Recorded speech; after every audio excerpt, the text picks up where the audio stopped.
अस्सलाम वालेकुम। Last video में हमने बात की सेंटिनल लिम्फ नोड की।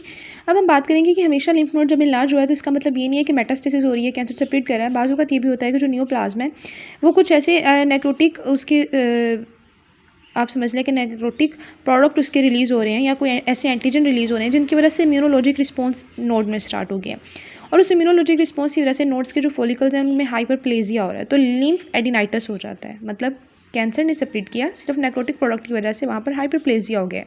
या बाज़ औक़ात ये होता है कि मैक्रोफेजेस जो हैं उनकी प्रोलिफरेशन होना शुरू हो जाती है, जिसकी वजह से साइनस हिस्टियोसाइट इस तरह से होते हैं, तो तब भी लिम्फ नोड्स इनलार्ज कर जाते हैं इन केसेस में भी। अच्छा, ये तो हो गया ना लिम्फेटिक की हमने बात कर ली। अब आगे हम बात कर लेते हैं कि जब ब्लड के ज़रिए सेपरेट करता है ट्यूमर, जिसको हेमाटोजेनिस पाथवे कहते हैं, उसमें कुछ पॉइंट्स देख लेते हैं। सबसे पहले चीज़ तो ये कि वेन्स के ज़रिए सेपरेट करता है, ठीक है, आर्टरीज के ज़रिए नहीं, वेन्स के ज़रिए। और हमें पता है कि हमारे पास जितना भी पोर्टल ब्लड है वेन्स का वो लीवर तक आता है, और जो केवल ब्लड है इन्फीरियर वेना केवा या सुपीरियर वेना केवा का वो हार्ट से होकर फिर लंग्स तक जाता है। तो इसका मतलब है सबसे ज़्यादा ट्यूमर जो है वो लीवर और लंग्स में ही पहुंचते हैं मेटास्टेसिस के बाद, ठीक है। उसके बाद बता रहा है कि वो वाले कैंसर जो वर्टिब्रल कॉलम में राइज करते हैं, ठीक है, वो एम्बोलाइज करके या एम्बोलस बन के वो कहाँ तक चले जाते हैं, वो इंटर हो जाते हैं पैरावर्टिब्रल प्लेक्सिस में, ठीक है। अच्छा, और स्पेशली वो वाले कैंसर जो थायराइड ग्लैंड के हैं या प्रोस्टेट ग्लैंड्स के हैं वो ऐसा करते हैं कि वो पैरावर्टिब्रल प्लेक्सिस में इंटर कर जाते हैं, ठीक है, और फिर पैरावर्टिब्रल प्लेक्सिस से वो वर्टिब्रल्स को इन्फेक्ट करते हैं। सही हो गया प्रोस्टेट ग्लैंड के और थायराइड ग्लैंड के। आगे वो एक पॉइंट यहाँ पर हेमाटोजेनिस सेपरेट का बता रहा है कि कैंसर सेल जो हैं ये भी होता है बाज़-औक़ात कि ब्लड वेसल्स में ग्रो करना शुरू कर दें स्नैक लाइक पैटर्न में, मतलब ब्लड वेसल में इंटर हुए और फिर ब्लड वेसल में भी ग्रो करते जा रहे हैं। यहाँ पर वो एक एग्जांपल उसने कोट की है कि जिस तरह से हमारे पास जो है वो रीनल सेल कार्सिनोमा किडनी का यानी कार्सिनोमा बना और वो रीनल वेन में इंटर हो गया, रीनल वेन में भी उसने ग्रो किया और वो इन्फीरियर वेना के बाद तक ग्रो करके चला गया, तो स्नैक लाइक पैटर्न में, ठीक है। अच्छा, उसके बाद हमारे पास एपिडेमियोलॉजी आती है। इसमें हमने जो चीज़ देखनी है ना वो एक तो इन्वायरमेंटल फैक्टर्स का हमने देखना है। इन्वायरमेंटल फैक्टर्स जो हैं वो कैंसर का रिस्क बढ़ा सकते हैं। कुछ फैक्टर्स होते हैं हमारे पास, उनमें सबसे पहले डाइट आ जाती है, जैसे ओबेसिटी अगर किसी इंसान को तो उसमें ज़्यादा चांसेस हैं कि उसमें कैंसर हो सकता है। स्मोकिंग जो कर रहा है इंसान उसमें माउथ के या फेरेंक्स, इसोफेगस, पेंक्रियाज, ब्लैडर वगैरह के कैंसर के चांसेस बहुत ज़्यादा हो जाते हैं। स्पेशली अगर लंग कैंसर की बात करें तो 90% जो लंग कैंसर के पेशेंट हैं वो स्मोकर ही होते हैं। उसके बाद अल्कोहल कंजम्पशन की बात करें तो अल्कोहल भी बहुत ज़्यादा इंक्रीज़ कर देती है रिस्क फैक्टर को, स्पेशली ओरोफेरिंक्स के कैंसर, लैरिंक्स के कैंसर, इसोफेगस के कैंसर। उसके बाद अगर हम बात करें जी रिप्रोडक्टिव हिस्ट्री की, तो अगर एस्ट्रोजन दी जाए, ये आपने फार्मा में भी पढ़ा होगा कि अगर एस्ट्रोजन दी जाए किसी फीमेल को और वो एस्ट्रोजन के साथ प्रोजेस्टेरोन ना दिया जाए तो वो एस्ट्रोजन थेरापी क्या कर देती है कि एंडोमेट्रियल और ब्रेस्ट कैंसर के रिस्क को बहुत ज़्यादा इंक्रीज़ कर देती है। उसके अलावा इन्फेक्शियस एजेंट भी कुछ होते हैं जो कैंसर को इंक्रीज़ कर देते हैं, तो आप अगर इनके सिर्फ नाम भी याद कर लें वो भी इनफ है, या एक दो लाइन याद कर लें। एज एंड कैंसर में बस यही है कि एज के साथ भी कैंसर का रिस्क बढ़ सकता है। ऐसे मोस्टली जो कैंसर के पेशेंट जिनकी डेथ होती है 55 से 75 ईयर्स के दरमियान उनकी एज होती है, ठीक है। और यहाँ पे वो बता रहा है कि एज के साथ इसलिए इंक्रीज़ करता है क्योंकि एक तो एज के साथ सोमैटिक म्यूटेशंस का अकोमुलेट हो चुकी होती हैं, दूसरा इम्यूनिटी भी कम हो चुकी होती है। अब यहाँ पर बात करें कुछ प्री डिस्पोजिंग कंडीशन होती हैं, वो ऐसी कंडीशन होती हैं कि अगर वो प्रेजेंट हो तो कैंसर का रिस्क बढ़ जाता है। अब उनमें से क्या, या तो किसी में क्रोनिक इन्फ्लेमेशन है तो बहुत ज़्यादा चांसेस है उसमें कैंसर हो जाए, या इम्यूनोडेफिशिएंसी स्टेट है यानी एड्स के पेशेंट होते हैं जैसे, या कोई प्रीकर्सर लेयंस हैं, तो इन तीनों कंडीशंस में वो पेशेंट प्री डिस्पोज हो जाता है कैंसर के लिए। अब क्रोनिक इन्फ्लेमेशन में क्या होता है कि जिस तरह से एक फर्टाइल सोल बन जाती है कि इस सोइल में अब बहुत ज़्यादा चांसेस हैं कि ट्यूमर्स बन जाएंगे, मेलिग्नेंट ट्यूमर्स, ठीक है। इम्यूनोडेफिशिएंसी स्टेट में क्या होता है, जिस तरह से उसने बताया कि एड्स में होता है कि इनमें ज़्यादातर ये होता है कि जो वायरस इंड्यूस्ड कैंसर है उनके चांस बढ़ जाते हैं। जैसे हम आगे देखेंगे भी कि हमारे पास जो वायरसेस होते हैं वो भी कई तरह के कैंसर करा देते हैं, ठीक है, जैसे बर्किट लिम्फोमा वगैरह। तो वो चांसेस अगर इम्यूनो कंप्रोमाइज पेशेंट है तो उसमें बहुत हाई चांसेस होते हैं कि इसमें वायरस इंड्यूस्ड कैंसर हो जाएंगे। इसके ये दो फैक्टर्स हमने देख ली। अब आ जाते हैं जी प्रीकर्सर लेयन। प्रीकर्सर लेयन क्या होते हैं जी, प्रीकर्सर लेयन होता है कि किसी एपिथेलियल डिफरेंशिएशन में कोई डिस्टर्बेंस आ गई है, तो जब भी डिफरेंशिएशन में डिस्टर्बेंस आ गई है तो जाहिर बात है कैंसर के चांसेस इंक्रीज हो जाते हैं, ठीक है। अब कुछ लेयन्स उसने यहाँ पर मेंशन किए हुए हैं, ये भी आप याद कर लीजिएगा। अब देखें, अब हमारे पास अगर हमारी जो इसोफिगस होती है, अगर कोई इंसान स्मोकिंग करता है तो आपको पता होगा कि वहाँ पर मेटाप्लेजिया हो जाता है, यानी इसोफिगस की जो एपिथेलियम है वो चेंज हो जाती है, ठीक है। अब उस चेंज को कहते हैं जी मेटाप्लेजिया। अब जब इसोफिगस में मेटाप्लेजिया हो रहा है या डिस्प्लेजिया हो रहा है, उसके बाद भी पर्सन स्मोकिंग करता जा रहा है तो बहुत ज़्यादा चांसेस हैं कि उस पेशेंट में हमारे पास क्या हो जाएगा, लंग कैंसर हो जाएगा, ठीक है। लंग कैंसर के चांसेस बहुत ज़्यादा हैं। लंग कार्सिनोमा की। उसके बाद हमारे पास जो एंडोमेट्रियम है, तो ये एक प्रीकर्सर लेयन हो गया ना कि मेटाप्लेजिया हुआ, उसके बाद कैंसर के चांसेस बढ़ गए। उसके अलावा एंडोमेट्रियम में अगर हाइपरप्लेजिया होता जा रहा है या एंडोमेट्रियम में डिस्प्लेजिया होता जा रहा है, तब भी हमारे पास कैंसर के चांसेस बहुत ज़्यादा हो जाते हैं। तो ये डिस्प्लेजिया हाइपरप्लेजिया क्यों हो रहा था? एस्ट्रोजन की स्टिमुलेशन की वजह से। तो ये भी एक प्रीकर्सर लेयन हो गया। उसके बाद अगर ओरल कैविटी में ल्यूकोप्लेकिया बन रहा है या पीनस में बन रहा है, तो उससे भी स्क्वैमस सेल कार्सिनोमा के चांसेस इंक्रीज हो जाते हैं। और एंड पे उसने बताया कि कोलोन में विलस एडिनोमा है, तो वो भी कोलोरेक्टल कार्सिनोमा के चांसेस इंक्रीज करा देता है। तो ये हमने देखा कि प्रीकर्सर लेयंस भी कैंसर के चांसेस इंक्रीज करा देते हैं। इसके अलावा क्रोनिक इन्फ्लेमेशन और इम्यूनोडेफिशिएंसी स्टेट्स।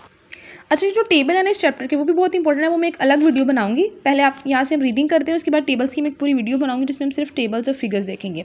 अभी हम कैंसर जीन्स की बात कर लेते हैं। कैंसर जीन्स में हमारे पास आ जाते हैं ऑन्कोजीन्स, फिर हमारे पास आते हैं ट्यूमर सप्रेसर जीन, फिर कुछ जीन आ जाते हैं जो अपोप्टोसिस को रेगुलेट करते हैं, और फिर हमारे पास ट्यूमर सेल और होस्ट सेल के इंट्रैक्शन के जीन आ जाते हैं। सबसे पहले ऑन्कोजीन देखिए। ऑन्कोजीन क्या होते हैं कि म्यूटेटेड जीन है। ऑन्कोजीन ऐसे जीन है कि इन्होंने सेल को डिवाइड करने की एबिलिटी बहुत ज़्यादा कर दी है। सेल की एबिलिटी बहुत ज़्यादा हो गई, अब सेल ओवर एक्सप्रेस हो गए, वो बहुत ज़्यादा डिवाइड करा। होता असल में ये कि प्रोटो ऑन्कोजीन नॉर्मल जीन होते हैं और वो प्रोटो ऑन्कोजीन सेल की डिवीजन को रेगुलेट कर रहे होते हैं। उनमें जब म्यूटेशन आती है तो वो बन जाते हैं ऑन्कोजीन। ठीक है, प्रोटो ऑन्कोजीन नॉर्मल जीन थे, उनमें म्यूटेशन आई तो बन गए ऑन्कोजीन। अब ऑन्कोजीन जो है ये प्रमोट कर रहा है इंक्रीज्ड ग्रोथ, सेल ग्रोथ। इसने सेल ग्रोथ को बहुत ज़्यादा प्रमोट कर दिया है। ठीक है, जिसकी वजह से फिर कैंसर और ट्यूमर बन जाते हैं। ट्यूमर सप्रेसर जीन की बात करें तो ट्यूमर सप्रेसर जीन जो नॉर्मली क्या कर रहे होते हैं कि ये ओवर ग्रोथ को या अनकंट्रोल ग्रोथ को सप्रेस कर रहे होते हैं। इनका काम ये होता है कि सप्रेस करना। ये दो तरह के होते हैं, गार्डियन होते हैं और गवर्नर होते हैं। जो गवर्नर होते हैं उन्होंने करना होता है कि ब्रेक्स लगानी होती हैं सेलुलर प्रोलिफरेशन पे, मतलब जैसे सेल अब नॉर्मली प्रोलिफरेट करना शुरू करेगा ये ब्रेक लगा देंगे, रोक देंगे।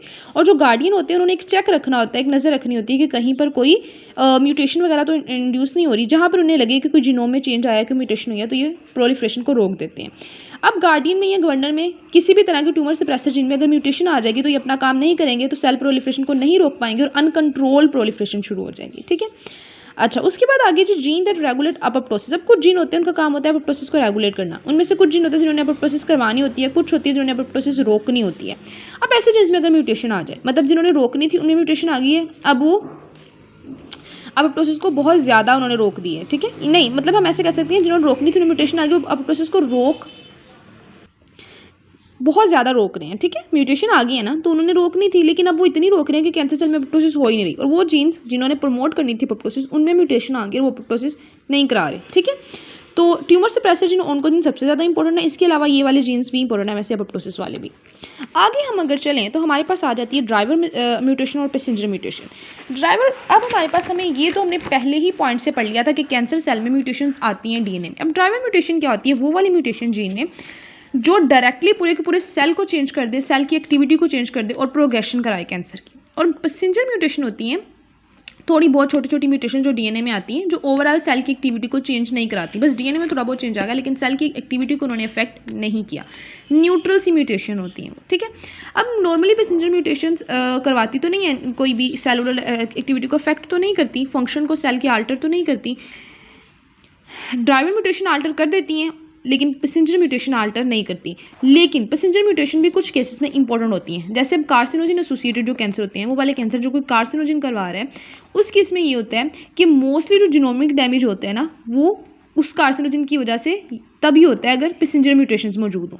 ठीक है, अगर पैसेंजर म्यूटेशंस मौजूद हैं सेल में तो वो कार्सिनोजिन बहुत आराम से कैंसर इंड्यूस करा देते हैं। उसके बाद यहाँ पे वो बता रहा है कि हमारे पास अगर थेरेपी की जाए, ठीक है, किसी कैंसरस पेशेंट की थेरेपी की जा रही थी और उसमें पैसेंजर म्यूटेशन मौजूद हैं जो नॉर्मली तो सेल के फंक्शन को अफेक्ट नहीं कर रही थी, लेकिन जब उसमें पैसेंजर म्यूटेशन मौजूद हैं तो वो पेशेंट जो है वो थेरेपी के लिए रेजिस्टेंट हो जाते हैं। वो जो कैंसरस सेल हैं वो थेरेपी के लिए रेजिस्टेंट हो जाते हैं, थेरेपी में जो है वो डिस्ट्रक्शन उनकी नहीं हो पाती। तो ये दो जगह पर रोल देखा गया पैसेंजर म्यूटेशंस का। वैसे overall passenger mutations as such cancer induce नहीं कराती। अब हमारे पास ये वाला इतना इंपॉर्टेंट नहीं है, इसको हम बाद में देखेंगे। पहले हम करते हैं जी हॉलमार्क्स ऑफ कैंसर, जो ज़्यादा इंपॉर्टेंट टॉपिक है। उसके बाद हम वापस अगर उसको देखना हो पॉइंट को तो देख लेंगे। अब हॉलमार्क्स हमारे पास कैंसर के क्या हैं? एक तो self sufficiency in growth signal, जैसे हमने वो ऑन्कोजिन वाले में देखा कि बहुत ज़्यादा ग्रोथ होना शुरू हो गई है। नंबर 2, ग्रोथ इनहिबिटरी सिग्नल के लिए इनसेंसिटिविटी हो गई है, ग्रोथ इनहिबिटरी सिग्नल ग्रोथ को रोक नहीं पा रहे। नंबर 3, सेलुलर मेटाबॉलिज्म ऑल्टर कर गया। अपोप्टोसिस इवेजन यानी अपोप्टोसिस नहीं हो रही।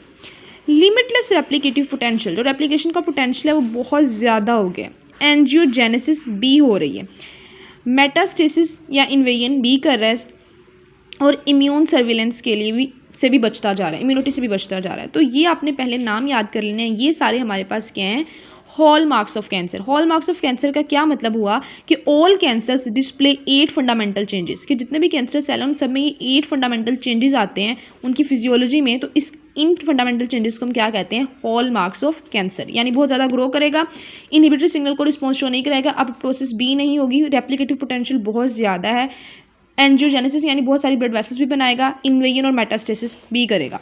अब हम वन बाय वन इन सारे हॉलमार्क्स को देखेंगे। सबसे पहले हमारे पास आ जाता है सेल्फ सफिशिएंसी। अच्छा, सेल्फ सफिशिएंसी से पहले ना इसको समझने के लिए ज़रूरी है आपको नॉर्मल पाथवे पता हो। मतलब नॉर्मली क्या होता है हमारे पास, नॉर्मली ये होता है कि ये कोई ग्रोथ फैक्टर है। अब सेल में डिवीजन कैसे होती है, कोई ना कोई ग्रोथ फैक्टर आया है। ये जब ग्रोथ फैक्टर आया तो यहाँ पर ग्रोथ फैक्टर रिसेप्टर था उस सेल के ऊपर लगा हुआ। जब ग्रोथ फैक्टर आता है तो आके अपने रिसेप्टर को एक्टिवेट करता है। जब ये उसको एक्टिवेट करता है तो रिसेप्टर अंदर बनवाता है सिग्नल ट्रांसड्यूसिंग प्रोटीन्स। ये सिग्नल ट्रांसड्यूसिंग प्रोटीन जैसे जी प्रोटीन्स होती हैं, रेस वगैरह, ये अंदर न्यूक्लियस के पास जाती हैं और न्यूक्लियस में जाकर एक्टिवेट करती हैं ट्रांसक्रिप्शन फैक्टर्स को। अब न्यूक्लियस में जब ट्रांसक्रिप्शन फैक्टर एक्टिवेट हो जाते हैं तो वो ट्रांसक्रिप्शन करवाते हैं जीन्स की, उन जीन्स की जो वो वाली प्रोटीन्स बनाएंगे जो सेल डिवीजन के लिए ज़रूरी है। अब जब जीन्स की ट्रांसक्रिप्शन होगी तो वो प्रोटीन्स बनेंगी और वो फिर सेल डिवाइड करेगा। तो ये नॉर्मल पाथवे होता है। सबसे पहले क्या होता है, ग्रोथ फैक्टर आता है, ग्रोथ फैक्टर आके बाइंड करता है अपने रिसेप्टर के साथ। जब वो रिसेप्टर के साथ बाइंड करता है तो हमारे पास ग्रोथ फैक्टर के रिसेप्टर की हो जाती है एक्टिवेशन। जब उसके रिसेप्टर की एक्टिवेशन होगी तो उसने किसको एक्टिवेट कर देना है, सिग्नल ट्रांसडक्शन प्रोटीन्स को। अब सिग्नल ट्रांसडक्शन प्रोटीन्स एक्टिवेट हो गई हैं, इन्होंने क्या करा देना है, इन्होंने डीएनए ट्रांसक्रिप्शन के लिए जो ट्रांसक्रिप्शन प्रोटीन है उनको एक्टिवेट करा देना है। एट द एंड डीएनए की ट्रांसक्रिप्शन होनी है, प्रोटीन्स बननी है और सेल की डिवीजन होनी है। तो अब यहाँ पर कहीं पर भी म्यूटेशन आ जाए, या तो ग्रोथ फैक्टर बहुत ज़्यादा बनने शुरू हो जाए, या ग्रोथ फैक्टर रिसेप्टर में म्यूटेशन आ गई और वो एक्टिवेट बहुत ज़्यादा हो जाए, या सिग्नल ट्रांसड्यूसिंग प्रोटीन में म्यूटेशन आ गई और बहुत ज़्यादा एक्टिवेट हो जाए, या यहाँ पर जो ट्रांसक्रिप्शन प्रोटीन्स बन रही थी इनमें म्यूटेशन, मतलब इनमें से कहीं पर भी म्यूटेशन आ गई तो ये क्या होंगे, ओन्कोजीन्स बन जाएंगे। इनमें से किसी के जीन में भी म्यूटेशन आ गई, अभी ये प्रोटो ओन्कोजीन है, जब इनमें म्यूटेशन आ जाएगी तो ओन्कोजीन बन जाएंगे और क्या हो जाएगा कि फर्स्ट वाला हॉलमार्क आ जाएगा, यानी सेल्फ सफिशिएंसी आ गई, यानी ग्रोथ और प्रोलिफरेशन बहुत ज़्यादा होनी शुरू हो जाएगी। अब वन बाय वन हम देखेंगे कि ग्रोथ फैक्टर में किस तरह से आ सकती है उसके रिसेप्टर में, ये सब कुछ हम नेक्स्ट वीडियो से देखते हैं।